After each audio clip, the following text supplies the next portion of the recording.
আলহামদুলিল্লাহ, আপনারা তো ব্যাপারটা আলহামদুলিল্লাহ দেখেছেন। আমাদের সম্মানিত বিএনপির মহাসচিব তিনি আমাদের ঐক্যমতে যে আলোচনা হয়েছে সেটা আপনাদের সামনে সুন্দরভাবে উপস্থাপন করেছেন।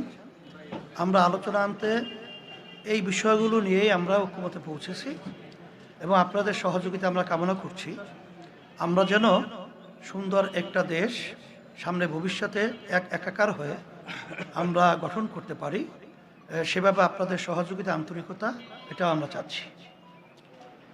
আর সাথে সাথে যে কথাগুলো আমাদের হয়েছে আমরা তাদের সাথে, আমাদের সাথে এবং দেশ এবং মানবতা এবং রাজনৈতিক ব্যাপারে সব বিষয়গুলোই এই জিস্ট আলোচনাটা আপনাদের সামনে আমাদের সম্মানিত বিএনপি মহাসচিব তিনি উপস্থাপন করেছেন। সেটাই আমাদেরও একই কথা।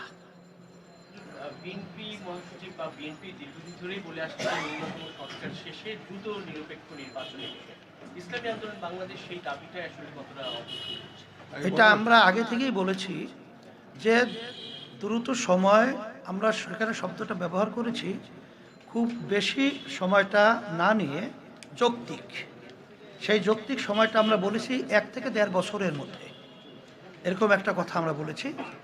আর 6 মাস তো প্রায় চলেই গেল, আর 1 বছরের মধ্যেই সুন্দর একটা জাতীয় নির্বাচনের ব্যবস্থা করবে, এটাই আসলে মূলত আমাদের কথা। Thank you.